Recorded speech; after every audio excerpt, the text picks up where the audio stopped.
to the association. It was the Heat and the Lakers as the Heat were wrapping up a 6-game road trip last night in Los Angeles. LeBron, a huge night. The majority of his points coming in the paint early in the first. Lakers turn it over. Mario Chalmers to LeBron, the throwdown there. And then later, Dwayne Wade steals the pass, goes back the other way, and this time gives it to a cutting LeBron for the lay-in there. James and Wade combined for 66 points. The rest of the team had just 33. Lakers had trouble with turnovers. They had 16 of them in the first half. The Heat scored 14 points off 8 Lakers turnovers in the first quarter alone. Third quarter, Pau Gasol, he's making his way back from a concussion, and that's not a warm welcome there. LeBron driving, avoiding him, laying it in. Great move by LeBron.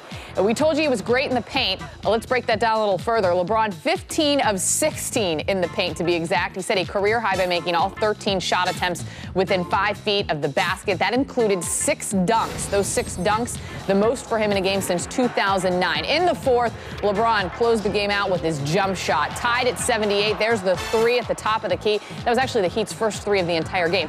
Heat still up 3. LeBron nailing the jumper right in front of Meta World Peace.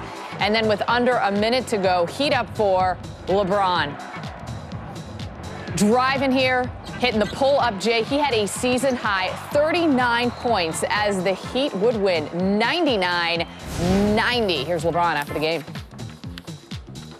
It's very important for us. We want to continue to get better and end off this 6-game road trip on the right foot.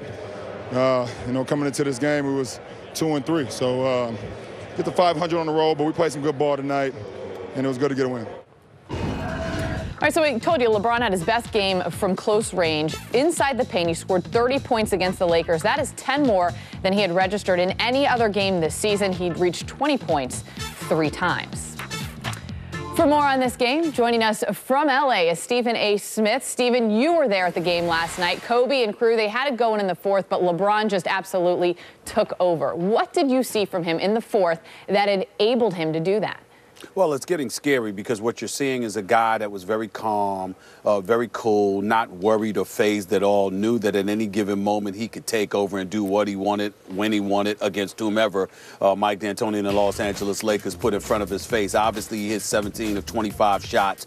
They started the game. They scored their first 4 baskets on dunks. But LeBron was just dominant throughout and clearly the best player on the court and clearly in the mood to remind everybody that he's still one of the top 2 players in the world. Between him and Kevin Durant. That's just the kind of debate. There's just nothing that you can do. If his jumper's falling, fine. Even in the last minute, 49 seconds to be exact, when Ron Artest was in front of him, I'm sorry, Meta World Peace, he just sat there and shrugged and looked at him like, why are you even trying to stick me here? Drove to his left, pushed off a little bit, pulled up, hit the J, and under a minute left. Again, you're talking about a guy that has that proverbial monkey off his back that is the reigning defending world champion. He knows it, the reigning defending NBA Finals MVP, and he's just strolling along, waiting for April, May, and June to arrive. He just seemed to have had that attitude, and it is really poignant because that's the kind of body language that you're accustomed to seeing from somebody like a Kobe Bryant. But obviously, that was in a better day when he had a better team. That team is something that LeBron James has at his disposal right now.